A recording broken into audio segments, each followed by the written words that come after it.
ABK Radio, l'interview.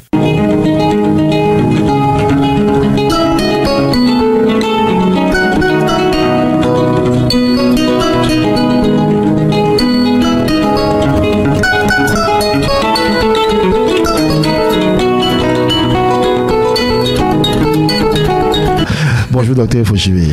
Bonjour Didier, bonjour à vous. Bonjour. Bonjour docteur. Un plaisir d'être à ABK Radio. Et vous savez parfaitement que je suis un fidèle des fidèles. Aujourd'hui, je suis en présentiel et je pense que nous apporterons une très bonne contribution pour vos auditeurs. L'actualité qui défraie la chronique depuis quelques semaines, c'est cette affaire qui oppose la régie du terminal conteneur de Douala à l'entreprise Congelcam. À l'entreprise Congelcam, nous avons besoin de comprendre ce qui se passe réellement. D'un côté, en fait, les deux se rejettent des responsabilités. L'entreprise Congelcam qui a enregistré des pertes énormes suite au stockage de ces conteneurs de ce côté-là, qui accuse justement la régie du terminal à conteneurs de n'avoir pas pris les dispositions qu'il fallait pour conserver les poissons qui se trouvaient dans les conteneurs. Et de l'autre côté, on a la régie qui s'en défend. Qu'est-ce qu'on doit comprendre finalement dans cette actualité? Pour ne pas, n'est-ce pas, faire un développement qui va perdre les auditeurs, disons tout simplement qu'un chargeur camerounais a importé les conteneurs qui ont été entreposés et il s'est rendu compte qu'il y avait des avaries. Donc on dit ça, on situe ça globalement comme ça. Et maintenant, dans une chaîne logistique, on se pose toujours la question de savoir qui est responsable ou bien quels sont les degrés de responsabilité. Alors, face donc à ce dysfonctionnement, la première des choses qu'on devrait savoir, c'est de voir si le circuit de la logistique portuaire avait été respecté.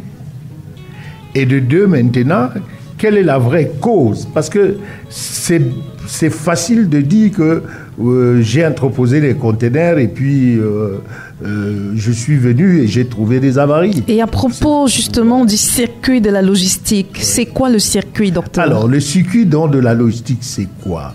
Là, c'est ce que nous appelons mission d'un port. Dans le cadre de la mission d'un port, il y a deux grands services qu'on donne. Il y a le service au navire et le service à la marchandise. Le service au navire veut dire que tout ce que nous donnons comme service, c'est le navire qui est responsable. C'est-à-dire un navire qui arrive au Cameroun s'arrête à la bouée de base, disons 50 km. Et nous prenons, donc le port de Douala prend en charge le navire dès qu'il entre dans ce périmètre pour venir au niveau du port accosté. C'est ce qu'on appelle service au navire. Alors, si vous engagez donc un service au navire, c'est-à-dire le pilotage, le remorquage, pour qu'il entre, n'est-ce pas, au niveau du schéma national, vous êtes obligé de l'accompagner par le service à la marchandise. Donc les deux services sont liés. Un navire ne peut pas entrer, accoster au port de Douala pour qu'on ne le décharge pas ou qu'on ne le charge pas. Donc c'est un travail de programmation de telle sorte que quand un navire entre au port de Douala, le commandant du port, les autres accognés savent où on va l'accoster, dans quel magasin on va décharger, et ainsi de suite. Même la douane camerounaise, tout est pris, tout est contrôlé de telle sorte que dès qu'on a saisi par exemple le manifeste, le connaissement, tous les autres intervenants de la chaîne ont déjà l'imagerie de cette marchandise. Donc, pour dire simple, si un navire veut entrer au port de Douala, lui donner l'espace d'accostage suppose qu'il y a l'espace de déchargement. Tout à fait. Donc, vous comprenez tout de suite que le port n'est pas un lieu de stockage de marchandises. C'est un lieu de passage, d'amortissement du flux. Et une durée bien précise. Et dès que j'ai dit ça, vous comprenez que les marchandises qui se jouent dans le domaine portuaire au-delà de 11 jours sont dans un cadre exceptionnel. Mais les autres ports l'ont transformé en source de recettes. Ce que Douala n'a jamais fait. Et c'est pour ça que certains chargeurs pensent que abandonner leurs marchandises dans le domaine portuaire et venir après payer des pénalités est une source économique. Je dis non. C'est une perturbation économique totale. Parce que si vous bloquez aujourd'hui l'espace d'encombrement, le taux de mouille, c'est-à-dire les navires qui devaient entrer, n'entrent plus et l'économie est bloquée. Parce que ici, vous allez comprendre au niveau de mon analyse que il ne s'agit pas d'un chargeur camerounais. Parce que les gens pensent qu'il s'agit seulement du poisson. Non, c'est l'économie nationale. C'est la bataille de l'économie nationale. Parce que beaucoup, c'est que l'incidence de ce dysfonctionnement, ça crée le manque de poissons sur le marché et automatiquement l'inflation sur le marché. Et donc c'est notre économie qui est perturbée. La régie étant une entité de l'État, le chargeur étant un accompagnateur de l'économie nationale, les deux, l'un comme l'autre, ne peut chercher à bloquer l'économie nationale. Et c'est donc pour ça qu'il est nécessaire que ce soit le chargeur, que ce soit l'autorité de portuaire, que ce genre de problème qui arrive nécessite que, n'est-ce pas, avant de mettre ça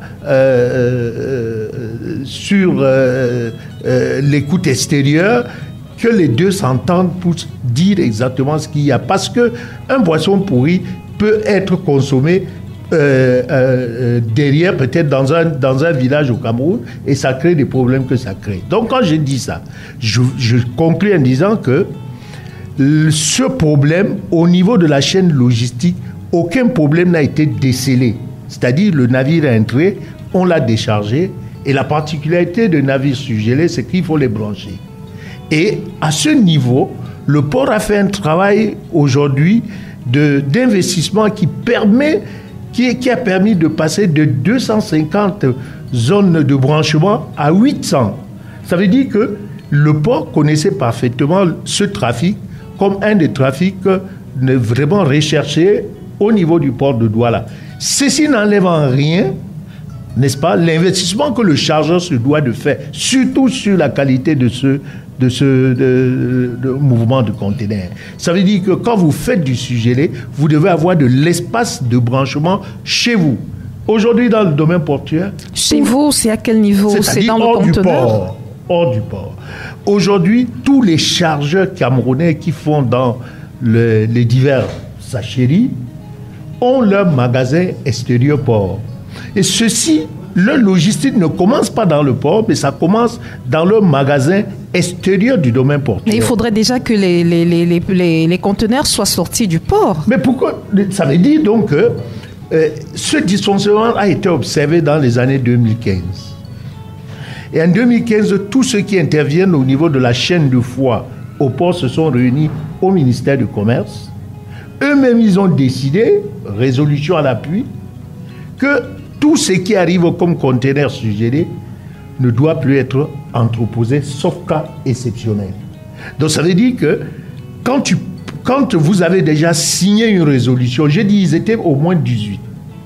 Le document est là, je peux tenir ça, expédier à Didier. Donc c'est une note ministérielle depuis mai 2015 qui disait que pour ce genre de trafic, afin d'éviter les dysfonctionnements entre le chargeur et l'autorité portuaire, il serait donc recommandé aux chargeurs de faire une programmation d'une logistique globale. Ça veut dire arriver à Douala, sortie directe du domaine portuaire et transférer dans votre zone de stockage. Mais qu'est-ce qui s'est passé dans ce cas de figure précis? Dans ce cas de figure, les 600-700 conteneurs dont il est question, il y a 250 qui étaient entreposés, qui ne sont pas sortis à temps. Et donc une programmation d'arrivée d'un navire de 200-300 était programmée. On a tenu informer le chargeur. Le chargeur avait un problème économique, c'est-à-dire que la convertibilité monétaire et le transfert de fonds de la banque centrale vers le vendeur a retardé. Et donc ce retard a fait en sorte que le hockey, parce que vous voyez le domaine portuaire, vous pouvez dédouaner votre marchandise, vous pouvez tout faire. Si vous n'avez pas le connaissement original, vous ne pouvez pas sortir la marchandise. Parce que le connaissement, le détenteur du connaissement est propriétaire de la marchandise.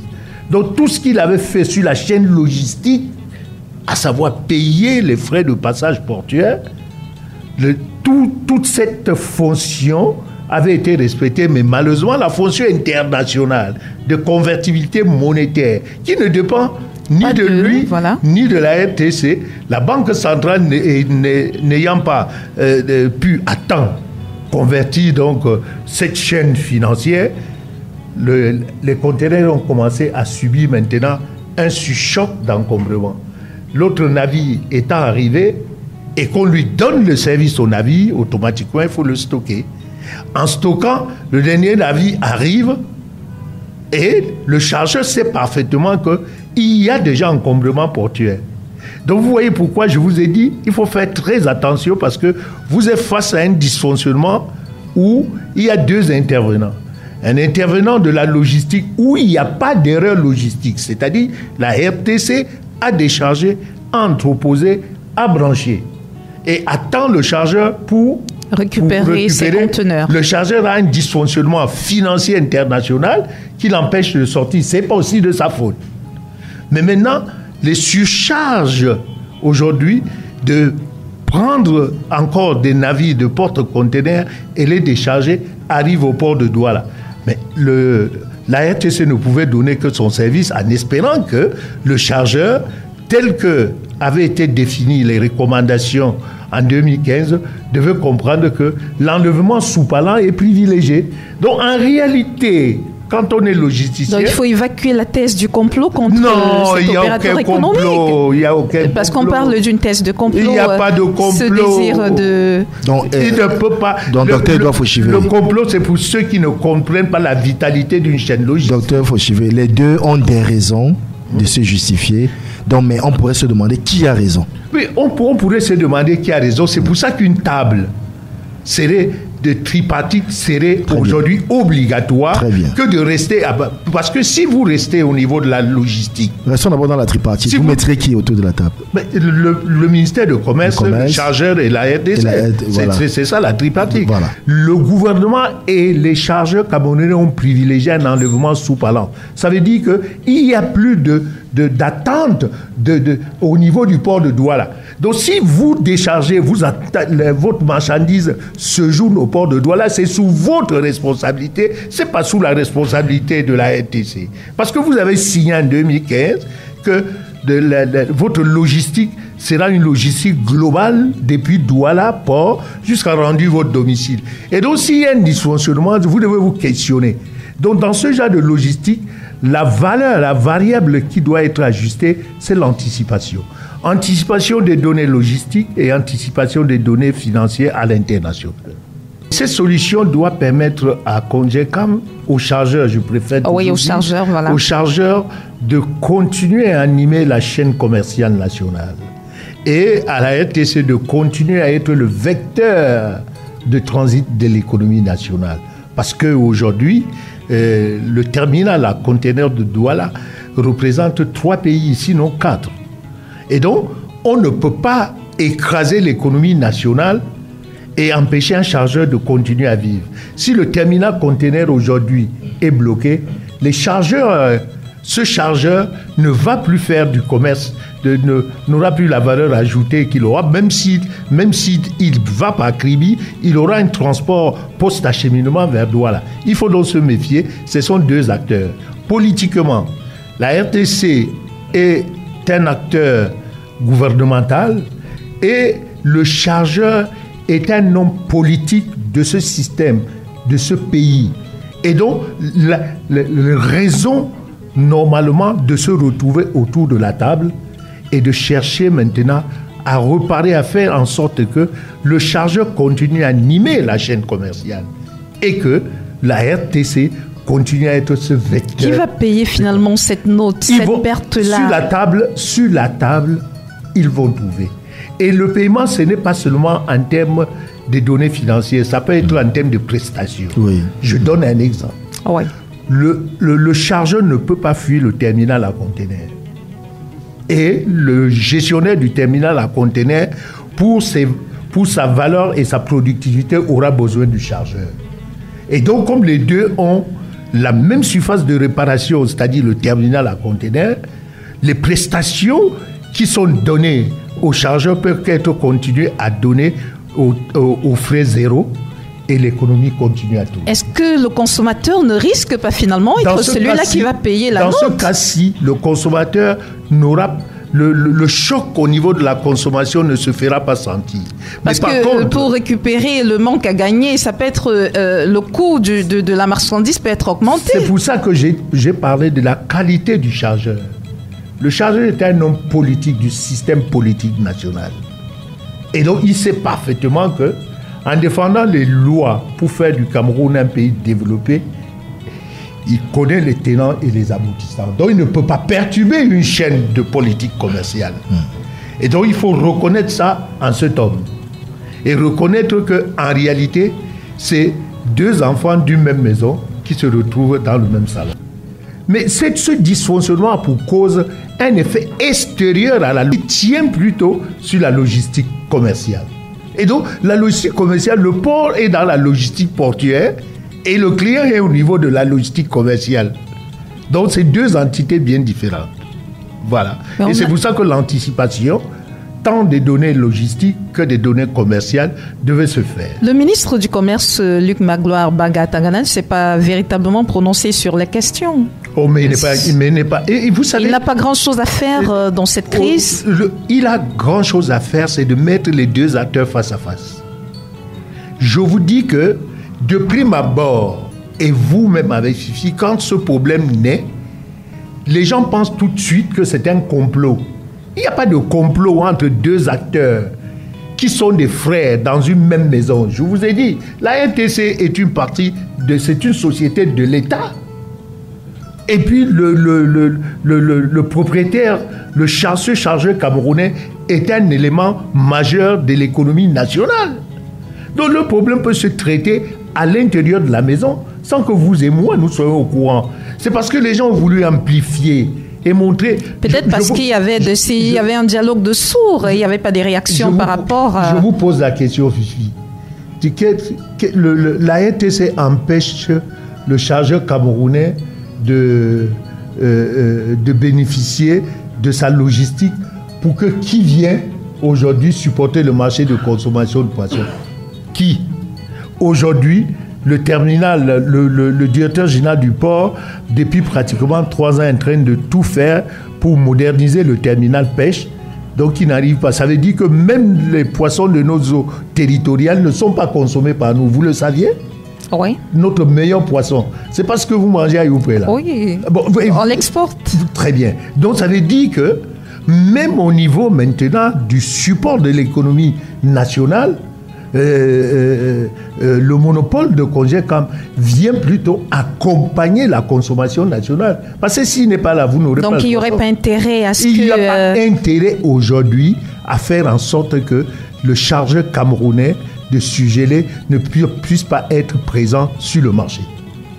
Bon, ça c'est ce qu'on dit. Est-ce que pour revenir au ministre du Commerce, Dr Fossivé, qu'est-ce qu'il doit jouer comme rôle? Parce que jusqu'à présent, est-ce que c'est pas parce qu'il n'a pas fait une sortie forte que cette situation a perduré au point d'aboutir à ce à quoi nous assistons depuis quelques semaines? Qu'est-ce qu'il aurait pu faire? Il a fait ce qu'il devait faire. Il a fait quoi? C'est-à-dire, il a demandé qu'on puisse normalement visiter les conteneurs au port pour avoir au moins la certitude de la qualité. Mais il a fallu un peu de temps. C'est vous qui voyez la vitesse partout. J'ai dit, la preuve, c'est que tout ce bavardage aujourd'hui, aucune solution n'est donnée et nous sommes à ABK en train de proposer des solutions. Le bavardage, le tam-tam a résonné dans le village, mais il pleut toujours. Donc il est question qu'on parte sous l'arbre de la paix pour se poser des vraies questions. Comment on anticipe ce genre de situation? Cette anticipation est tant au niveau de la logistique, beaucoup plus à la logistique commerciale. Il n'y a pas d'erreur logistique. C'est-à-dire que je défie quiconque appellera pour dire que la responsabilité de la régie entre le service au navire et le service à la marchandise a été faussée. Et rien n'a été faussé. Cette logistique, vous ne pouvez pas dire à quelqu'un d'aller au-delà de sa mission. La NTC a fait exactement ce que moi j'aurais dû faire, ce que toi, sur la chaîne logistique, tu devais faire. Maintenant, ce dysfonctionnement naît, n'est-ce pas, d'un dysfonctionnement extérieur à la chaîne logistique que nous avons appelée logistique commerciale.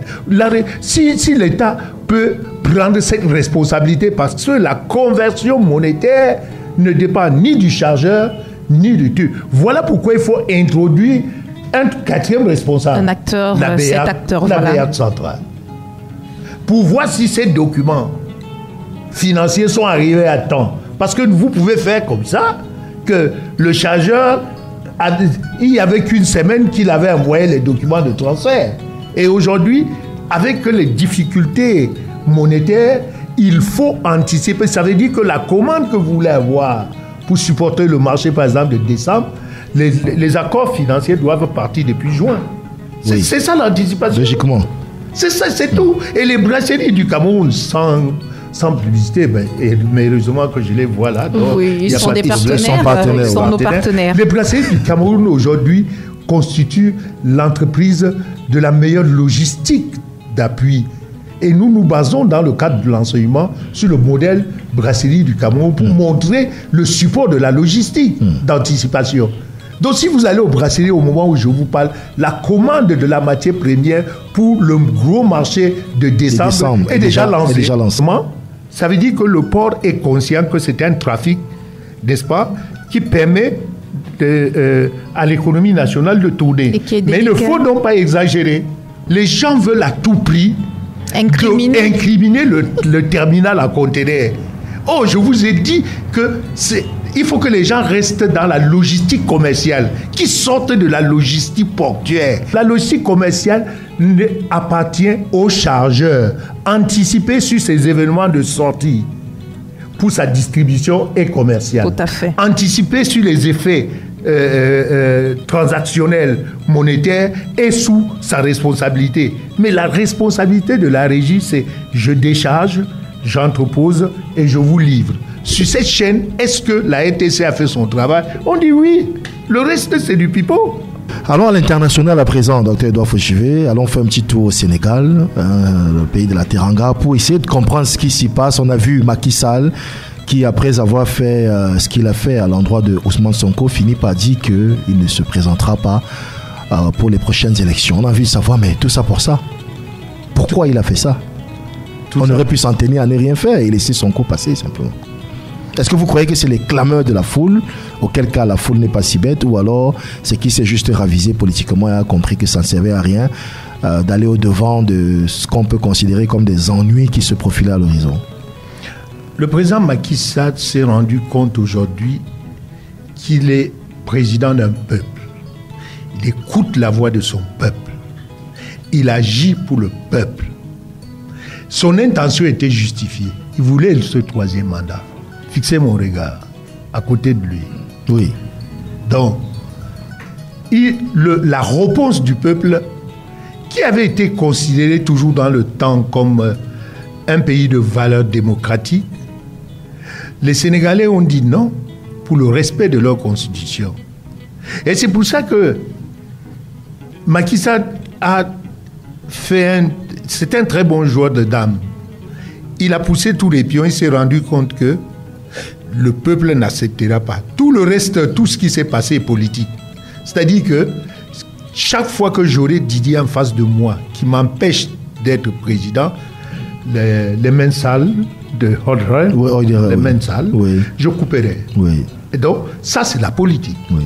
Mais maintenant, dans la politique réaliste aujourd'hui, où le peuple répond, la démocratie est assise sur le peuple, il a préféré le socle démocratique, sauver le socle démocratique. Pour moi, ne ramenons pas tout dans le domaine politique au Cameroun. Laissons les Sénégalais juger de leur évolution démocratique. Donc les Camerounais ne doivent pas aller à l'école du Sénégal. On n'en a pas besoin. La première des choses pour aller à l'école du Sénégal, il faut une opposition forte. Le Cameroun n'en a pas? Vous avez quelle opposition unie au Cameroun? Dites-moi, pour dire la vérité. Vous avez quelle opposition unie? Nous avons beaucoup de partis d'opposition au Cameroun. Ce n'est pas voir le nombre. Regardez au Sénégal. On a des partis d'opposition forts, non? Qui peuvent s'asseoir pour qui valent union de plusieurs petits partis. Vous avez vu comment Macky Sall est arrivé? La politique est une science. C'est vous parlez, vous êtes extérieur à l'appareil scientifique politique. Vous appelez le professeur Maudit Coco, vous appelez le professeur, n'importe quel professeur de droit, de sciences politiques, il va vous dire comment peut-on gagner une élection quand on n'a pas une base. C'est ce qu'il enseigne. Maintenant, si vous voulez prendre les cas exceptionnels, prenez-en. Moi, je suis dans le cadre scientifique. Parce que le maire de Douala 5e ici, peut inscrire plus de votants que le parti politique RDPC, PCN réuni. Parce qu'il est maire, il est en contact. Je suis passé avant-hier, on avait fermé ici. Ça veut dire que le maire a donné l'autorisation pour qu'il y ait un job ici. Donc tous ceux qui étaient là, ils disaient que Fengou est le maire. Mais quand Dr Edouard Fauchivé dit ça, il parle bien de l'allée qui joue, c'était les studios d'ABK Radio, où en ce moment même, je tiens à le rappeler, les vendeurs sont en train de subir des casses. J'ai vu les casses énormes. Voilà, donc, en ce moment, donc, on en reparlera tout à l'heure. Le maître dira que je veux voir ma ville propre. Je veux voir mon arrondissement propre. Alors, un président d'un parti politique, si c'est mis ici en route, il dit casser, qui va casser? Donc, voilà ce qu'on appelle la politique. Donc, ceux qui ont toujours voulu gagner, comme au Sénégal, l'opposition, ils sont rentrés, ils se sont constitués, ils ont commencé à travailler pour les élections de proximité. Mais malheureusement, dans Fifi, c'est que je disais, au Cameroun, les élections de proximité ne disaient rien aux partis politiques. Paix à son âme. Foufounde avait-il un jour été candidat à la mairie? Non. Avait-il été candidat aux législatives? Non. Quand j'ai dit ça, vous comprenez parfaitement que les jeunes qui sont en train d'arriver, qui PCN là, c'est qui là? Cabral Libi. Il faut se méfier de Cabral dans 5-10 ans. En vue de son parcours. Ah oui, voilà des gars qui vont... Matomba a failli nous créer des problèmes aujourd'hui. Malheureusement, il n'a pas pris Douala 5e. Aujourd'hui, vous en faites la révélation. Peut-être il n'en est même pas conscient. L'énergie de jeunesse. Parce que je veux vous dire, et c'est encore scientifique, si vous voulez gagner les élections aujourd'hui, vous devez compter sur la jeunesse. Et la jeunesse qui ne s'intéresse pas à cette chose politique. Qui ne s'intéresse pas. Nous avons, depuis 2 ans, nous sommes proches. Ça sert plutôt le parti au pouvoir aussi, que cette jeunesse ne s'intéresse pas à la politique. Nous avons une stratégie de mobilisation. Nous, aujourd'hui, je suis vice-président de la section RDPC Noun 1, Fumban. Mais nous avons chaque fin de mois, nous allons vers ceux qui ont des examens pour leur proposer des répétitions. Par exemple, maintenant, ceux qui entrent dans les classes d'examen, d'ici une semaine, vont commencer l'étude de vacances dans notre cours. Les cours de vacances. Les cours de préparation au concours. Et la finalité, c'est quoi? C'est qu'à moins d'une semaine de la rentrée, nous commençons à leur parler politique, rien qu'en une semaine, pour leur dire c'est que la politique, pour enlever de leur tête, n'est-ce pas, le matraquage d'un autre parti que je ne veux pas prononcer à Fouman, qui fait rêver une jeunesse, alors que le rêve étant permis, il faut rêver dans la proportion de ce qui... Ça fait plus de 30 ans que l'UDC fait rêver la jeunesse. On va dire ce qu'on veut, mais c'est vrai. Dans le négatif, c'est parce que vous étiez à Fouman. Depuis que vous êtes parti de Fouman, Fouman a changé. Partons de là, Dr Edouard Fauchivé. Parlons d'un autre sujet maintenant, le sujet de la FECAFOOT. Voyons si les choses changent depuis l'arrivée de Samuel Eto'o, puisque vous parlez des changements. Le Cameroun, depuis 40 ans, selon certains, n'a pas beaucoup changé, sinon dans un certain sens. Fouman, vous le dites, avec l'UDC, qui est la star là-bas, hein, vous pas dit forcément au détriment de votre parti. Les choses n'ont pas beaucoup changé. À la FECAFOOT, une nouvelle star est arrivée, Samuel Eto'o, mais les choses ne semblent pas beaucoup changer. J'ai subi ça comme vous avez subi, et je suis ce que je suis. Donc, ne revenons plus sur les dividendes politiques. D'accord. Bon. L'OSA, tel pourcentage, tout. Je suis de ceux qui pensent que la redistribution doit subir la loi du mérite. Mais nous sommes combien? Donc, ça, la majorité opte pour dire que comme nous sommes 4 et qu'il y a une femme doit être automatiquement. Voilà comment on fait au Cameroun. Donc, la bataille, c'est entre toi, brigadier, et moi. Fifi est déjà élu. Donc, tu ne peux plus changer cette loi. Donc, on va dire, maintenant, quand c'est là, toi, on va dire, on veut le plus brun. Je suis parti. Le plus gros, c'est que tu as gagné. Voilà les éléments sur lesquels on distribue au Cameroun. Si c'est le plus court, brigadier a gagné. On fera tout pour que ça soit le plus brun. Oui. Et donc, je veux vous battre. Vous allez gagner. Oui. Mais pourquoi vous allez contre cette loi? C'est une loi. Donc, si vous arrivez dans un pays où on ne porte pas d'habits, et que vous portez l'habit, vous êtes considéré comme quoi? C'est vous le hors problème. La loi. Oui. Vous êtes hors la loi. Vous êtes hors la loi, c'est ça. Alors que chez nous, si on voit quelqu'un nu, on va dire que voilà. Les gens vont refuser que tu parles de la FECAFOOT en termes de résultats. Mais si tu parles de FECAFOOT aujourd'hui en termes de destruction, ils vont tirer sur toi. Il faut plutôt chanter les louanges. Dire que le président est beau, il a beaucoup d'argent, il est venu sauver le football et le football marche. Avec un radio. De lundi à vendredi dès 7h. Retrouvez dans le 7-10, 7h-10h. Avec un matin, premier sur le matin. Les invités consultants de classe exceptionnels.